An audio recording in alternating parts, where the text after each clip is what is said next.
Olá, boa tarde. Seja bem-vindo ao NT Sul desta quarta-feira, 6 de julho. Você vai ver como foi a homenagem prestada ao policial militar cachoeirense morto na segunda-feira em Porto Alegre.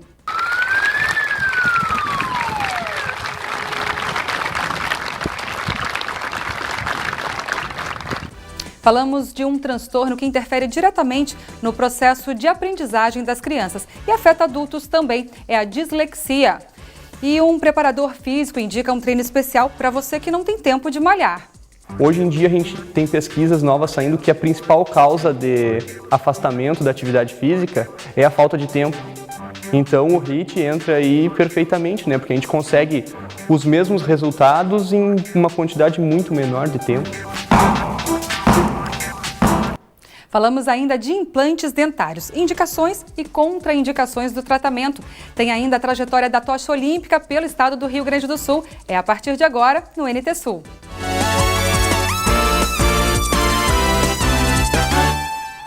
A chama olímpica está em Caçapava do Sul agora, mas ontem ela passou por um município do Vale do Rio Pardo que fez uma grandiosa recepção. A repórter Gabriela Belo conferiu tudo de perto. Veja como foi a passagem da tocha olímpica em Santa Cruz do Sul. Depois de passar por duas cidades do Vale do Taquari, Encantado e Lajeado, durante a manhã de terça-feira, com pouco mais de meia hora de atraso, o fogo olímpico chegou finalmente em Santa Cruz do Sul. A rotatória da Unisc estava em festa. Ali todos fixavam os olhos na direção da BR-287. Mas tinha uma turma que estava ainda mais ansiosa, a dos condutores. Uma alegria muito grande, né? Eu sou atleta profissional há mais de 15 anos. Já tive a alegria de trazer muitas medalhas para o país dentro do atletismo, de fazer o país cantar o hino nacional. Então veio só coroar essa trajetória e muito feliz que o público está prestigiando o evento. É muito orgulho, estou até um pouco nervosa, é muita gente, mas eu estou muito feliz. É um pessoal muito animado, eu estou muito feliz de estar aqui. Cerca de 2h30 da tarde, quando o comboio olímpico chegou para fazer a festa. Na Avenida Independência, o cordão humano era ordenado pela criançada. Mas não eram só elas que formavam a plateia. Tinha muita gente grande registrando tudo. E foi a patinadora que recebeu o fogo no município. Tomada pela emoção, percorreu 200 metros na multidão. Uma emoção quase que imensurável. Trabalhamos muito, uma força-tarefa composta de mais de 150 pessoas. É difícil também coordenar todas as ações. E quem não ficou na calçada assistiu da janela, da sacada ou ainda deu aquela paradinha no serviço para prestigiar o momento na Rua Tenente Coronel Brito.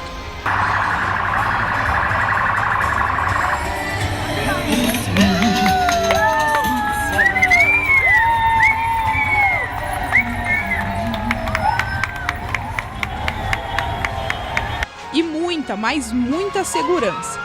Cerca de 30 veículos só do Comitê Olímpico. No túnel verde, mais festa.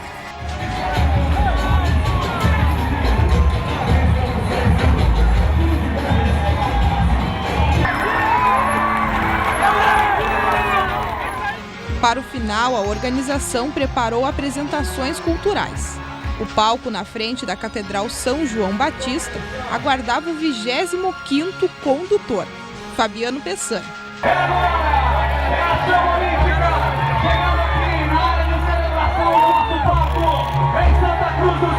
No palco, ele conseguiu segurar a emoção, mesmo olhando e ouvindo tantos aplausos. Depois da despedida, tempo para pouquíssimas palavras. Indescritível, momento indescritível. O povo santacruzense veio para as ruas e vieram também, eu vi muita gente que não é de Santa Cruz, prestigiar a tocha olímpica, a chama olímpica e prestigiar as Olimpíadas, que estão no Brasil, serão brevemente realizadas e que eu espero que seja um extraordinário sucesso. E teve alguém que há mais de um ano aguardava que todo o trabalho desse certo. Nós entendíamos assim, as crianças deveriam ser privilegiadas e ficar numa posição mais à frente dos adultos e formando um cordão muito animado, ornamentado. E mais uma vez agradecer as entidades que se tornaram parceiras do evento, as escolas que aderiram ao projeto e fomos felizes, muito felizes. Recebendo agora o carinho da população de Santa Cruz do Sul. Bota a mão pra cima e faz barulho, galera!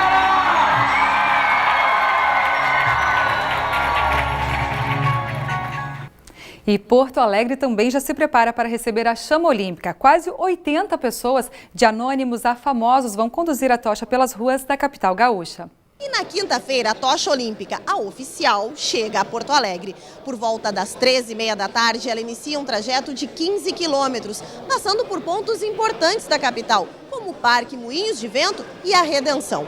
A ideia é que todo mundo se envolva um pouquinho com a passagem da tocha pelo solo gaúcho. O encerramento vai ser por volta das 7 horas da noite no Largo Glênio Pérez. Segundo a organização do evento, cerca de 90% da população da cidade se envolve de alguma maneira com a passagem da tocha. Eu destacaria os 4 grandes eventos que começam aqui na Praça da Alfândega, com os músicos de rua e a própria feira de gastronomia e artesanato local. Temos a cerimônia de abertura no Parcão, que é bastante interessante também. Eu acho que é um momento em que se tira o fogo olímpico que vem lá de Olímpia e tal, de uma lanterna, e se dá início aqui efetivamente na cidade de Porto Alegre. E acho que o Largo Glênio Pérez, onde a gente vai ter os grandes shows, onde os patrocinadores estão presentes, eu convidaria a nossa comunidade a participar. Foram apresentados os 77 condutores da tocha em Porto Alegre. Entre eles, o Paulão do vôlei, medalha de ouro nas Olimpíadas de 1992. E a dona Geni, de 83 anos, conselheira do orçamento participativo. Eu fico muito feliz de ser um dos condutores na minha terra, na minha cidade, né, com esse orgulho que eu vou ter de poder. Já tinha feito isso antes, mas é totalmente diferente, quer dizer, a emoção é muito maior. Quando eu recebi a notícia, só que eu fiz chorar, porque eu nunca esperei fazer isso na minha vida. E cheguei aqui até 83 anos, quer ver se chego mais uns anos. Avançam as negociações para a abertura da Escola de Ensino Médio do Piquiri em regime de urgência. A mobilização da comunidade sensibilizou as partes envolvidas e já há consenso de que o prédio, concluído há mais de 3 anos, tem sim condições de funcionar em caráter de emergência. Ontem aconteceu uma reunião em Porto Alegre com o secretário estadual de Educação, Luiz Antônio Alcoba. A audiência com o secretário estadual da Educação, Luiz Antônio Alcoba, rendeu bons frutos. Na oportunidade, a força-tarefa em prol da abertura da Escola de Ensino Médio do Piquiri relatou a ele sobre a intensa mobilização da comunidade e também sobre a audiência pública realizada na última sexta-feira. O secretário se comprometeu com a iniciativa e prometeu empenho em viabilizar a abertura da escola o mais rapidamente possível. Para tanto, já determinou ontem mesmo a contratação de recursos humanos, instalação de água e energia elétrica e também colocação de mobiliário na escola. E as negociações avançam. Na próxima segunda-feira haverá nova reunião na Secretaria Estadual de Educação, desta vez contando também com a participação do presidente do Conselho Estadual de Educação, Domingos Buffon. E a realização da audiência pública do próximo dia 4 de agosto está mantida lá na Escola do Piquiri. E desta vez, pelo jeito, deverá ser uma verdadeira prestação de contas à comunidade. Em 2 anos, mais de R$1 milhão em multas. Esse é o resultado do desrespeito ao Código de Limpeza Urbana em Porto Alegre. No período, os técnicos do DMLU realizaram quase 12 mil abordagens a pessoas flagradas cometendo algum tipo de irregularidade. Um problema que está longe do fim. Difícil saber se a sacolinha de lixo na calçada é negligência de morador ou se é a prefeitura que ainda não recolheu. Agora colocar esses coletores normais para a gente botar o lixo a hora que quiser, mas o povo não adianta, né? Coloca um plástico lá dentro, coloca uma caixa de papelão, abrem, botam tudo no chão de novo, quer dizer, é um problema insolúvel. Eu acho que temos que educar o povo mesmo. Esses contêineres tinham que ficar mais nas esquinas, em cima da calçada, que está meio longe das residências. Jogar lixo na rua é passível de multa. Descartar o lixo em horário diferente do previsto para cada bairro também. Utilizar os contêineres para lixo orgânico de forma incorreta é outra irregularidade. O que para muitas pessoas pode ser apenas falta de atenção às regras, para a prefeitura é um transtorno. O descarte indevido de resíduos gera custos que vão além do aspecto financeiro. À medida que tu faz um descarte regular, tu está impactando o meio ambiente e ainda impactando os serviços públicos da cidade, porque, inclusive, a drenagem urbana, quando existem grandes chuvaradas, é impactada, porque as bocas de lobo são repletas de lixo mal descartado, inclusive as casas de bomba, muitas vezes, durante as grandes enchentes, elas têm que ser paralisadas, sua operação, para que a limpeza seja feita. Em pouco mais de 2 anos, a Prefeitura de Porto Alegre recebeu mais de 13 mil denúncias de descarte irregular de lixo somente pelo telefone 156. Foram emitidas mais de 3 mil notificações e 1.500 autos de infração. A multa para as infrações variam de R$ 328,50 a R$ 5.256. O não pagamento leva o infrator a ser inscrito na dívida ativa do município. Informações sobre horários de coleta e normas para o descarte de lixo podem ser encontradas no site do DMLU na internet. Denúncias e reclamações podem ser feitas pelo telefone 156 ao custo de uma ligação local. A seguir, em Cachoeira do Sul, policiais militares e profissionais da segurança prestaram homenagem ao PM Luiz Carlos Gomes da Silva Filho, morto durante a abordagem mal-sucedida em Porto Alegre na segunda-feira.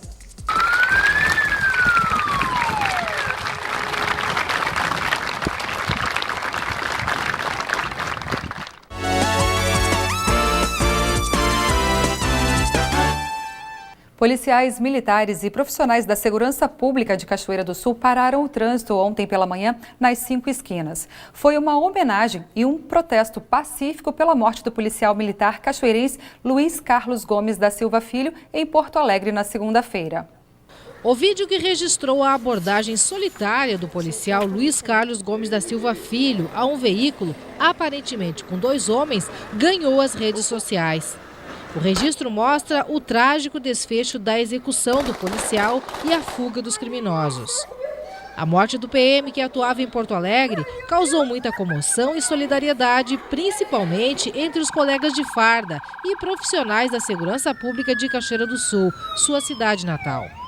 Por iniciativa da Associação dos Policiais Militares de Cachoeira do Sul, todos se uniram terça-feira para uma homenagem que também representou protesto. Para nós é lamentável, né? Mais uma baixa aí que a gente pede um policial militar na luta dos seus atribuições do seu serviço aí, tem uma baixa, né? Para nós nós estamos da família brigadiana, está em luto pela essa perda do nosso colega em serviço. O cliente atribui muito isso aí pelo amor à camiseta, sabe? O policial militar, ele age no momento que se depara com uma ocorrência, ele age muitas vezes no instinto, não sendo o caso, exatamente, estou falando que os policiais militares agem no instinto de combater o crime e acaba acontecendo essas fatalidades, que nem aconteceu com um colega aí, que não se sabe o motivo, que ele estava trabalhando sozinho nesse momento da fatalidade. Essa situação aí é onde afeta mais, né? O policial, no momento que ele vê um colega que perdeu a vida, ele se coloca no lugar plenamente, ele não tá, nesse momento a família dele está lá sozinha, os filhos abandonados, né? Então, e o Estado muitas vezes deixa isso a desejar e é muito doloroso essa parte aí. Próximo ao meio-dia, às 5 esquinas, o cruzamento mais movimentado da cidade parou e foi ocupado por cerca de 10 minutos por pessoas dominadas pela emoção. Desabafos e homenagens em forma de cartazes e lágrimas foram levados por familiares, amigos e colegas de profissão. Os PMs em serviço não tiveram permissão para participar, mas estavam representados. Seu Luiz Carlos da Silva Gomes carregava a foto da formatura do filho, que tinha o mesmo nome dele. E junto ao sofrimento da perda, ele também carregava revolta. Se o meu filho tem matado esse vagabundo, hoje ele estava expulso, estava na cadeia. Com certeza. E nem tanto ele está solto, não vou dizer que a polícia é culpada, né? Não consegui pegar, mas a lei que é errada. O governo apoia ele, protege ele, a lei protege ele. Era o sonho a brigada, ele sempre honrava a farda dele no serviço dele. Ele era apaixonado pelo serviço dele, ele morreu, mas ele teve orgulho do que ele fez. Ele leva maior orgulho. A gente sabe que o pobrezinho você foi, mas ele amava o que fazia. E ele era daquele que com ele tinha seu troço, tinha ser direito. Coisa de vagabundo ele não gostava. Por isso que ele morreu, pobrezinho.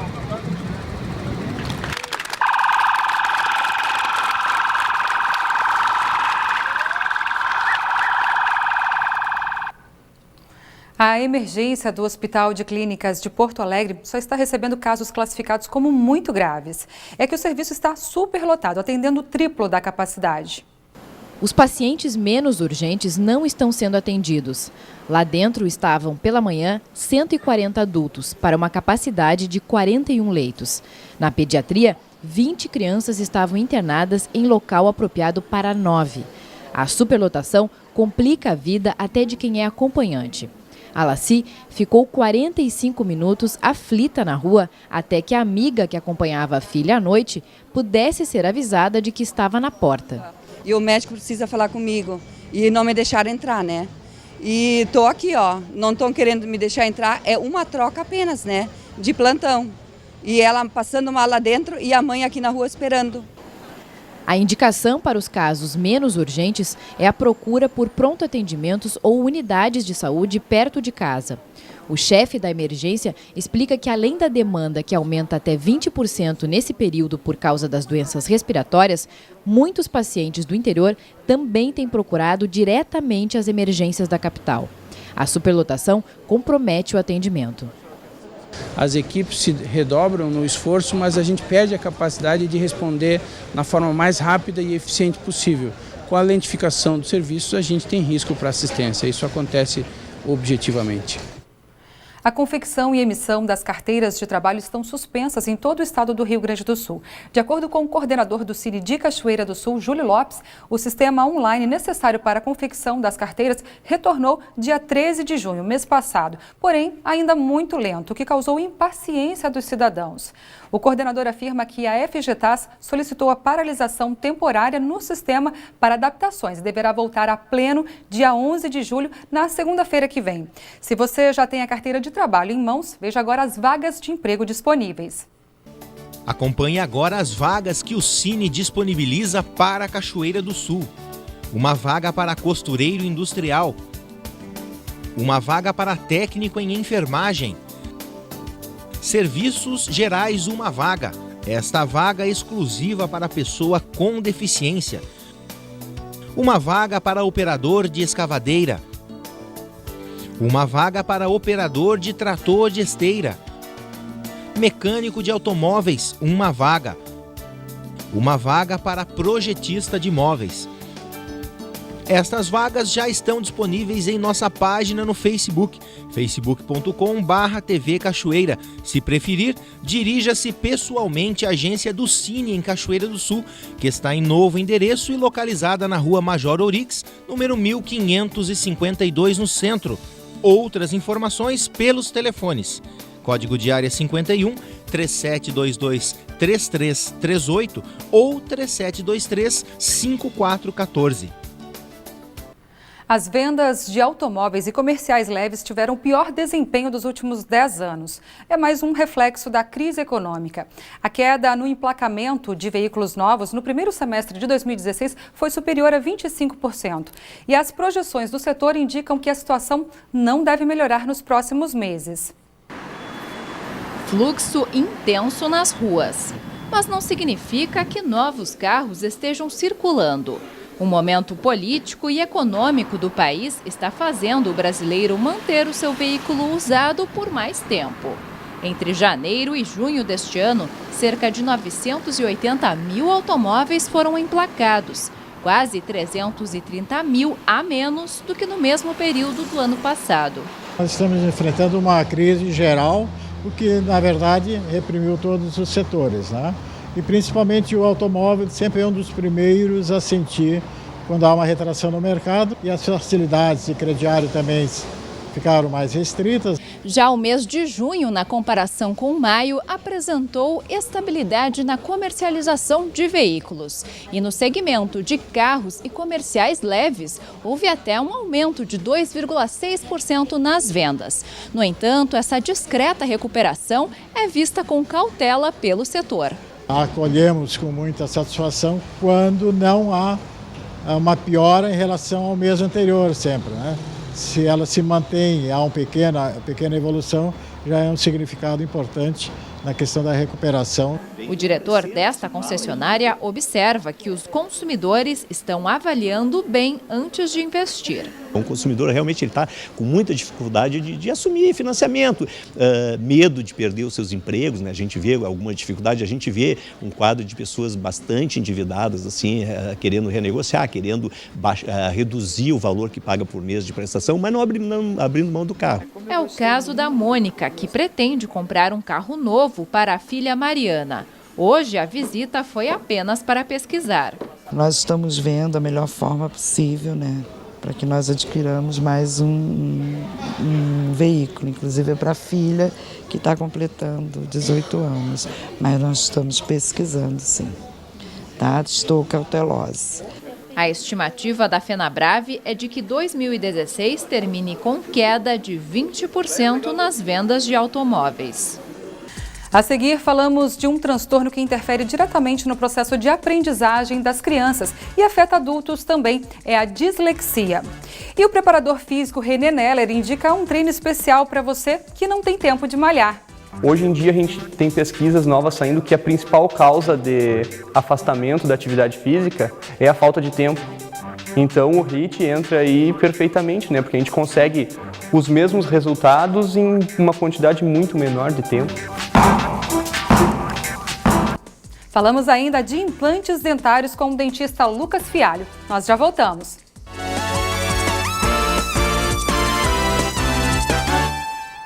A nova indicação dos preparadores físicos para quem precisa perder peso é o treinamento de alta intensidade intervalado. Já ouviu falar?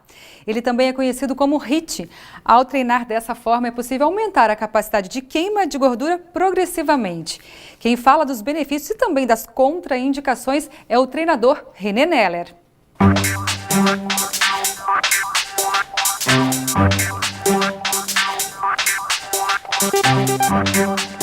Hoje em dia a gente tem pesquisas novas saindo que a principal causa de afastamento da atividade física é a falta de tempo. Então o HIIT entra aí perfeitamente, né? Porque a gente consegue os mesmos resultados em uma quantidade muito menor de tempo. Primeira coisa, eu recomendo fazer uma avaliação funcional e corrigir os padrões de movimento. Por quê? Porque num treino intenso, num treino com uma intensidade alta, a probabilidade de lesão também ela é mais alta. Então a gente primeiro tem que preparar o corpo para o HIIT e depois fazer o HIIT. Ou começar com um HIIT muito simples, com exercícios extremamente simples, como por exemplo sentar e levantar, mas também deve ser visto se está sentando e levantando de uma maneira correta. Para ser HIIT tem que ser em intensidade máxima. Existem indicadores, por exemplo, para a gente calcular, ver se está na intensidade correta, que é o VO2 máximo, que pode ser, mas aí seria mais uma condição de laboratório, né? Também a frequência cardíaca, para quem tem o equipamento necessário. E o que o pessoal está utilizando mais, por exemplo, em centros de treinamento, é uma escala de Borg, que seria de 0 a 10. Qual seria o teu indicativo de esforço? Por exemplo, tu fez a série, acabou. E aí, como é que tu se sentiu?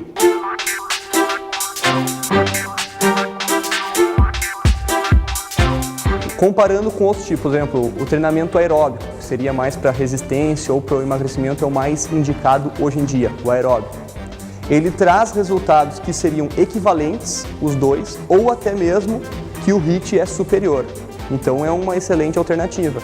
Também existem artigos científicos comparando o HIIT com musculação, que também, claro, daí varia um pouquinho a questão da massa magra e do emagrecimento, né?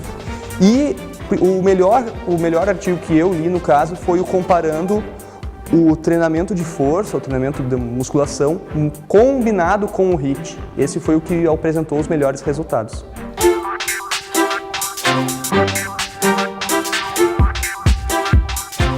Emagrece, mas claro, lembrando sempre, o emagrecimento não é uma questão apenas do exercício. Também existem artigos científicos que provam isso, que a necessidade de controlar a dieta, ela é a maior dependente do emagrecimento. Por quê? Porque o corpo humano, a gente tem reguladores internos que se a gente gasta mais, ele pede para a gente ingerir mais automaticamente, entende? Outra questão do HIIT, que faz ele queimar mais, que dizem que queima por um maior período de tempo, é o EPOC, que é o quê? É o consumo de oxigênio pós-exercício. Exercícios com baixa intensidade não ativam esse mecanismo no nosso corpo, entendeu? Ele gasta a caloria no momento do exercício e ao término do exercício ele para de gastar, ou gasta bem menos. Já no HIIT não, no HIIT é uma coisa bem ao contrário, ele gasta bastante caloria durante o exercício, mas quando acaba ele segue gastando. E aí existem pessoas que falam que chega a gastar até por 48 horas. Combinado com o treinamento de força, eu vi que é verdade, que gasta mesmo. Dentro do HIIT tem diversos protocolos que aí variam o tempo do exercício de alta intensidade, o tempo de descanso e até se o descanso é ativo ou não. O que seria isso? Por exemplo, um HIIT de corrida. A pessoa vai lá, faz protocolo de Tabata, faz 20 segundos de intensidade máxima, a maior velocidade possível, descansa 10 segundos. Faz 20 segundos de intensidade máxima, descansa 10 segundos. E repete isso por 8 vezes. Esse é o protocolo de Tabata, é um bem utilizado. Ele foi criado com uma bicicleta. Outra coisa fundamental é ir num cardiologista antes, porque o exercício de alta intensidade, ele demanda muito do nosso sistema. E para quem tem um problema cardíaco, pode ser até letal, né? Então a gente tem que ter cuidado triplicado, não é nem redobrado.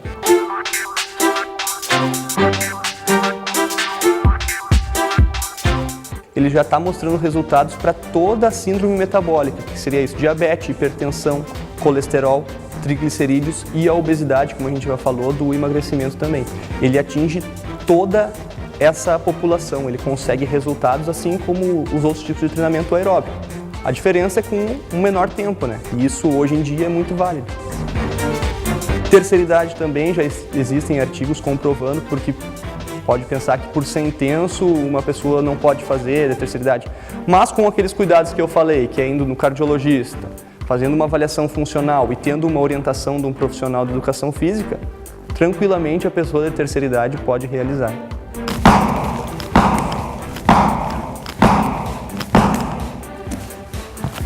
Já cansa. Quer fazer?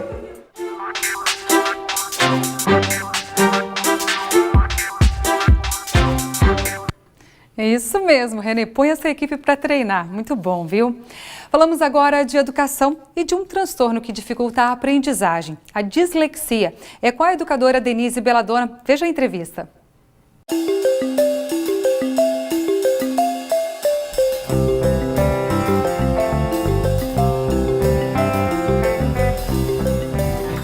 Boa tarde. No comentário da semana anterior, quem não viu pode acessá-lo no site da TV Cachoeira, falei sobre dislexia, o que é, os sintomas, as causas e as complicações. Hoje eu quero entender junto com vocês como ajudar as crianças com dislexia. E para isso está aqui comigo alguém que trabalha diariamente nessa função, ajudar crianças com distúrbio na aprendizagem. Está aqui comigo a psicopedagoga Marluce Flores. Olá. Olá, boa tarde. Como você caracteriza ou conceitua a dislexia? A dislexia ela é um transtorno de aprendizagem na área da leitura e da escrita. Ao contrário de que muitas pessoas pensam, ela não tem nada a ver com uma alfabetização ou porque a criança é preguiçosa, não quer aprender a ler e escrever. Ela é um transtorno genético e hereditário de origem neurobiológica. E a dislexia, no caso, esse problema, ele tem cura? A dislexia ela não tem cura, mas ela tem tratamento, né? E esse tratamento ele é longo e gradativo, e ele precisa da ajuda de vários profissionais. Dentre eles, o psicopedagogo, o pedagogo, o fonoaudiólogo, o psicólogo e o neuropediatra, que junto com os pais e os professores vão ajudar essa criança a superar esse comprometimento na leitura e na escrita e fazer com que essa criança tenha uma melhor qualidade de vida. Tu falaste em tratamento. Então, no caso de uma intervenção precoce, ela faz diferença?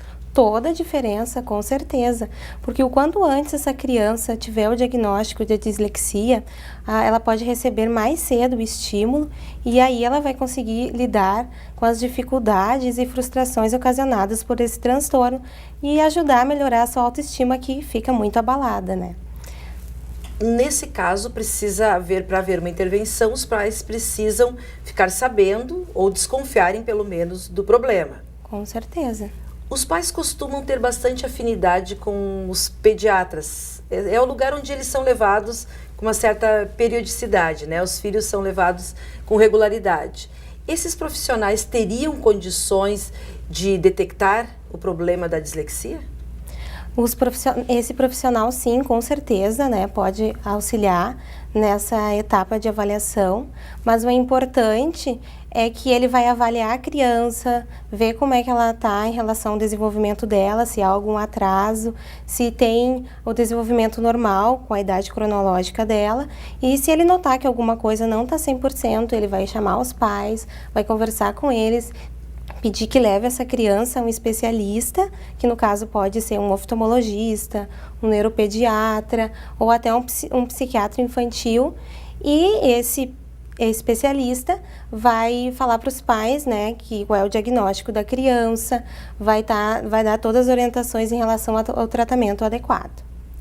No caso, o pediatra não vai tratar? Não vai tratar. Quem vai tratar vai ser o neuropediatra e os outros profissionais, que é uma avaliação em rede que se faz, né, com o psicopedagogo, o fonoaudiólogo e o psicólogo. Então, ao surgirem as evidências, então, o primeiro passo da família é iniciar o tratamento, no caso. Sim, a família, depois de conversar com a escola, juntamente com a orientação e a coordenação, ela deve procurar o quanto antes a ajuda de um profissional especializado. Em primeiro lugar, a família tem que observar a linguagem oral da criança, como é que ela está se desenvolvendo, né? E se a família perceber alguma falha, algum atraso nessa área, é importante que ela tenha em mente que isso pode afetar a criança, né, durante a aquisição da linguagem oral e habilidade de leitura. Então, a família também tem que prestar bastante atenção na questão do tema de casa, observar se a criança está tendo alguma dificuldade ou não na área da leitura e da escrita, procurar o professor, tirar as dúvidas, né? E também ver se essa criança, dentro do contexto escolar, também está apresentando essas dificuldades. Da mesma forma, o professor também tem que chamar os pais, caso note que a criança está tendo alguma dificuldade nesse processo de alfabetização, e pedir que os pais, né, procurem um profissional especializado para que possa fazer essa avaliação. Existem diferentes graus de dislexia, ou como você caracteriza o fato de algumas crianças disléxicas aprenderem a ler e outras, às vezes, não chegam a aprender? Na verdade, não há graus específicos como em outras patologias, né? Há um grau de gravidade que os pesquisadores dizem. Não há graus como leve, moderado ou severo, né? O que se deve levar em consideração é que os sintomas da dislexia, eles podem se manifestar de diferentes formas na criança e eles começam a ser percebidos no início do processo de alfabetização. Então, é importante que os pais e os professores estejam sempre, né, de olho nessa criança, para ver se essa criança não apresenta nenhuma dificuldade em relação a essa leitura e a escrita. E alguns vão, mas no caso, se tiverem menos comprometimentos, quem sabe, vão mais além. É que o que acontece, as pesquisas nos mostram que a dislexia ela pode ser caracterizada como discursiva e fonológica. A dislexia fonológica é quando a criança apresenta um atraso no processamento auditivo, tem dificuldade de descobrir a estrutura sonora da palavra, não consegue desenvolver a consciência fonológica, né? Não consegue estabelecer uma relação entre os fonemas e as letras e não está alfabetizada e não consegue ler a palavra.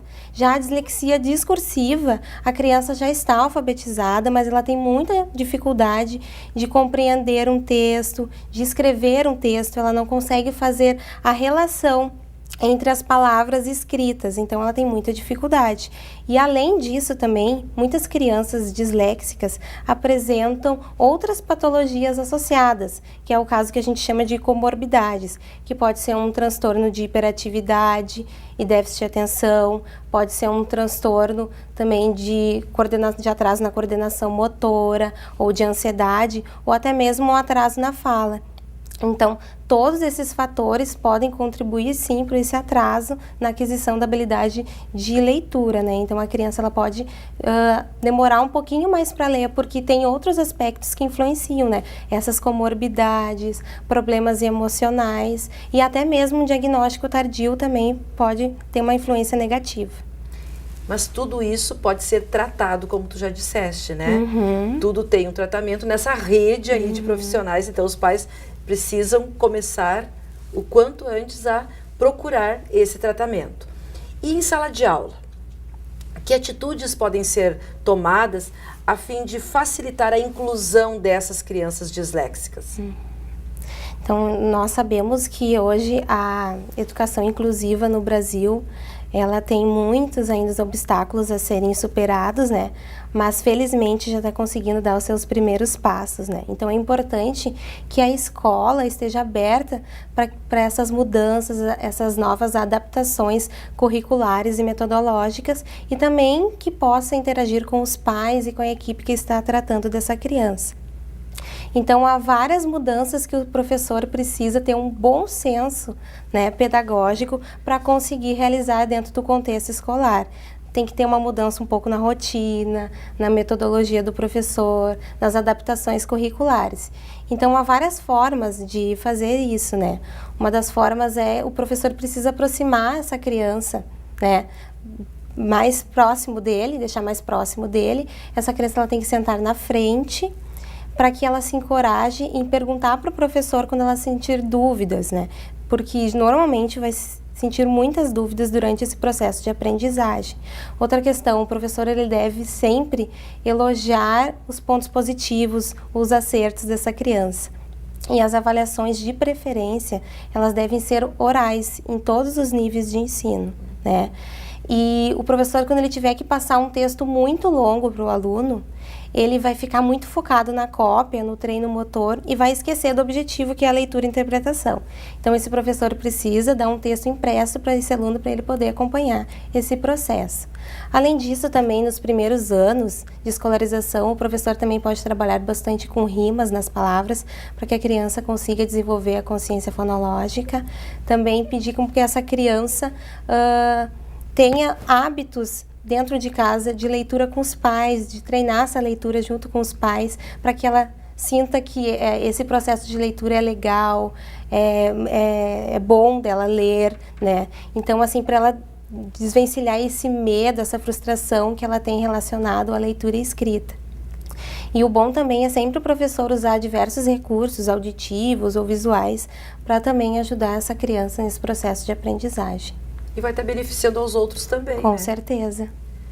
A criança com dislexia tem o direito de ser assistida de forma a minimizar suas dificuldades, a ponto de ter a mesma aprendizagem ou pelo menos a aprendizagem que os seus colegas também terão. Então, ao desconfiar dessa possibilidade, converse com a coordenadora pedagógica da escola do seu filho. Procure atendimento terapêutico e promova a aproximação dessa criança com o aprender. Muito obrigada, Marluce, Eu que agradeço. tua contribuição aqui. Realmente foi esclarecedora, tanto para pais como para os próprios professores. E eu também aprendi aqui. Até o nosso próximo encontro.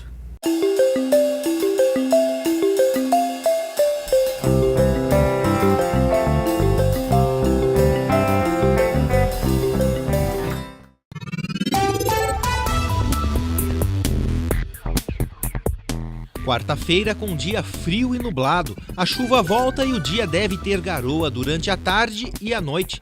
O sol não deve aparecer. As temperaturas ficam entre 12 e 18 graus. Já na quinta-feira, o dia terá sol com nevoeiro ao amanhecer. As nuvens aumentam no decorrer da tarde. As temperaturas ficam entre 8 e 16 graus. A sexta-feira em Cachoeira do Sul terá dia de sol com algumas nuvens. Não chove, as temperaturas ficam entre 9 e 18 graus. Confira no mapa como fica o tempo hoje. A frente fria avança pelo estado durante o dia e pode chover forte em diversas regiões, incluindo a capital Porto Alegre. No final da tarde, o tempo deve melhorar, apesar da instabilidade. A nebulosidade diminui e poderá permitir a abertura do sol em algumas cidades. Na capital Porto Alegre, a máxima prevista é de 20 graus. Em Uruguaiana, na fronteira oeste, 17. Em Passo Fundo, no norte do estado, 16 graus. E em Santa Maria, na região central, 15. Para o litoral norte, Tramandaí e Torres, 19 graus. Em Pelotas e Rio Grande, no sul do estado, 16.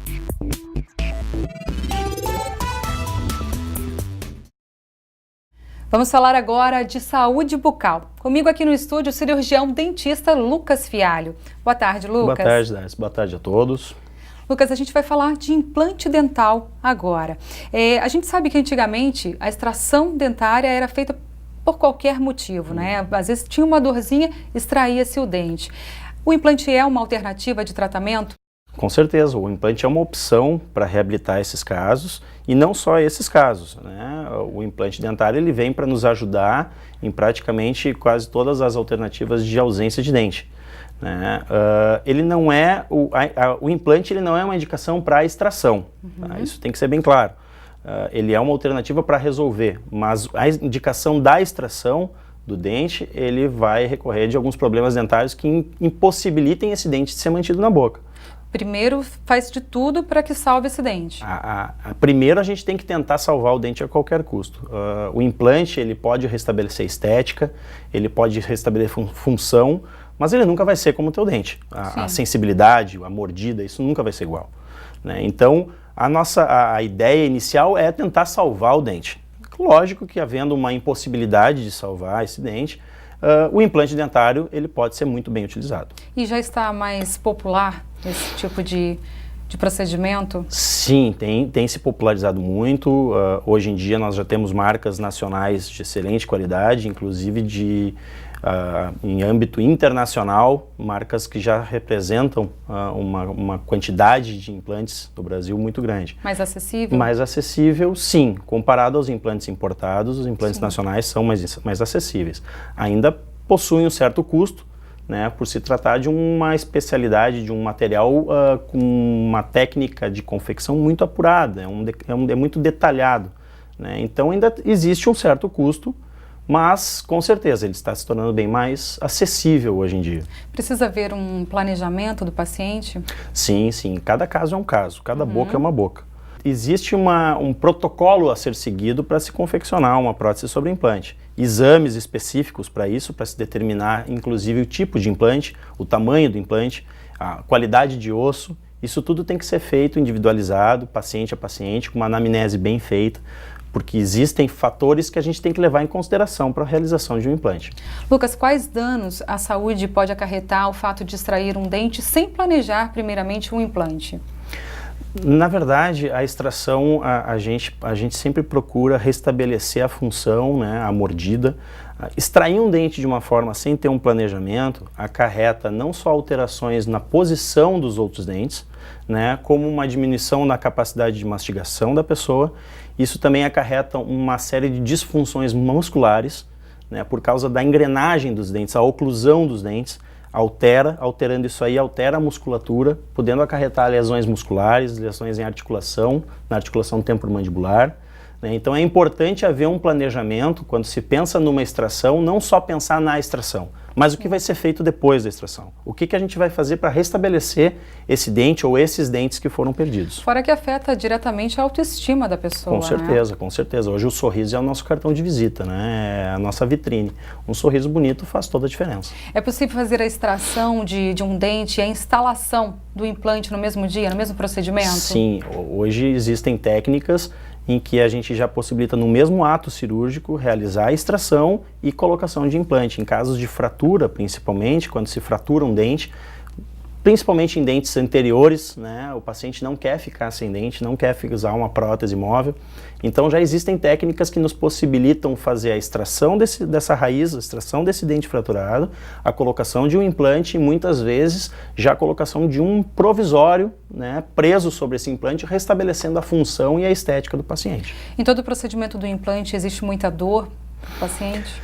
O procedimento bem planejado, ele é quase igual a uma extração, né? Ele vai trazer um certo desconforto, um pós-operatório tem que ser alguns cuidados, né? A medicação correta, os cuidados do paciente diminuem muito o mal-estar pós-operatório. Mas algum desconforto sempre traz. Então, assim, sempre bem orientado, escutar bem, seguir as orientações do profissional que está realizando esse serviço, né? Seguir a medicação prescrita pelo profissional é muito importante para diminuir esse mal-estar. Há uma idade mínima para fazer um implante? Sempre se procura esperar passar a fase de crescimento ósseo da pessoa. Mulheres têm um certo momento, homens têm outros. Então a gente sempre procura esperar passar esse momento em que vai haver alguma alteração óssea, né, para depois poder fazer o implante. E com a dentição definitiva, no caso? Sim, com certeza. Toda arcada. Com certeza. Tá. Né. O implante ele pode ser rejeitado pelo organismo? Existem fatores de riscos que predispõem à rejeição. Hoje em dia a gente tem uma taxa de sucesso muito alta, né, são poucos casos de rejeição. Mas existem riscos, fatores que podem levar a uma rejeição. Como o caso de uma diabetes descontrolada, né, um paciente que fuma muito, né, um paciente hipertenso descontrolado, que não possui nenhum controle da sua pressão arterial. Né? Então existem fatores que podem facilitar a ocorrência dessa rejeição. Mas é um grau muito pequeno. Hoje em dia se tem uma taxa de sucesso muito grande com os implantes. Qual será a aparência da boca da pessoa durante todo esse tratamento? Há muita diferença estética? Por ser um procedimento que se realiza, na maior parte das vezes, incisão, né, descolamento da gengiva, pode haver sim a formação de um edema, de um hematoma, né, alguns vasinhos no local da cirurgia, pode acarretar, deixar a pessoa com um rosto um pouco roxo, né, mas como qualquer cirurgia, ela causa um mal-estar inicial, mas com o passar de uma semana, mais tardar 2 semanas, já some qualquer problema decorrente desse tipo de procedimento. Quanto tempo é necessário para o procedimento do implante? Hoje nós já possuímos implantes que nos possibilitam reabilitar com uma prótese definitiva num curto espaço de tempo. Lógico que cada caso é um caso, né? Quando a pessoa está fazendo o implante, tem que se observar certos fatores que vão nos indicar se vai haver uma ósseo-integração desse implante mais rápida ou não. Preconizado hoje em dia, se pensa em até 6 meses, sendo uma situação normal, sem se tratar de um enxerto ósseo junto, em até 6 meses. Mas como eu te disse, hoje já possui tecnologia que nos possibilita realizar essa reabilitação em 45, 50 dias. Tá, e depois desse tratamento concluído, como que faz para manter a qualidade, né, e a beleza do implante que foi feito? São necessários, e não só para os implantes, para todos os dentes, uma manutenção, uma visita periódica ao cirurgião dentista. Né? Os implantes, eles possuem uma sensibilidade maior, eles sofrem muito mais fácil com problemas bucais, como má higiene, acúmulo de placa, por ele se tratar de vamos dizer, um artefato artificial colocado ali. A progressão de uma doença nele é muito mais rápida. Então é necessário se fazer visitas periódicas, mas como eu te disse, não precisa só por causa do implante, é fundamental por causa de todos os dentes. Né? Se ter esse cuidado com escovação, uso de fio dental, né? Evitar deixar passar muito tempo sem passar o fio dental, e as visitas periódicas. Um implante mal planejado, mal colocado, ou uma pessoa que não tem um cuidado com a higiene muito boa, pode acarretar uma inflamação dessa gengiva e muitas vezes até perda do implante decorrente dessa inflamação. Né? Então a gengiva pode inflamar se não cuidar, se não passar um fio dental, se não cuidar bem com a higiene, essa gengiva vai acumular a placa bacteriana que vai levar a uma inflamação, correndo o risco de perder o implante. E o alerta para esse tipo de inflamação pode ser um mau hálito, por exemplo? O mau hálito também pode ser um alerta. Tá? O mau hálito ele possui outros fatores que podem levar ao mau hálito também, mas o mau hálito também pode avisar a gente que tem alguma coisa errada na nossa boca, né? Mas normalmente é o quê? É um vermelhidão da gengiva, é uma gengiva sangrando com muita facilidade, dolorida, né? Ou a gente começa a perceber que a gengiva começa a ficar solta no dente, como a gente diz, ela não fica aquela gengiva firmezinha, ela começa a parecer que está meio solta ali. Então isso são indícios que há uma inflamação nesse local e que precisa ser tratado corretamente. Quanto tempo que dura um implante? É para o resto da vida? Isso se tem essa ideia, que a gente vai colocar um implante e a gente nunca mais vai precisar se preocupar. Lógico que quando a gente vai fazer um implante num paciente, a gente quer que fique o resto da vida, né? Mas se não cuidar, ele vai falhar. Então, assim, eu procuro não dizer que vai durar para o resto da vida, porque a gente não tem como garantir isso. Mas se um implante bem planejado, bem cuidado, com certeza ele pode durar por muitos anos. Não vou dizer o resto da vida, mas muitos anos com certeza. Mas para isso precisa ter uma manutenção de quanto em quanto tempo, por exemplo, no dentista? Varia, né? Mas pelo menos uma visita uma vez por ano, no seu dentista é importante, como eu disse, não só para o implante, mas para todos os dentes. Tá certo. Lucas, muito obrigada, viu? Obrigado pela oportunidade. Nós ficamos por aqui. Obrigada pela sua companhia. Uma ótima tarde para você. Tchau!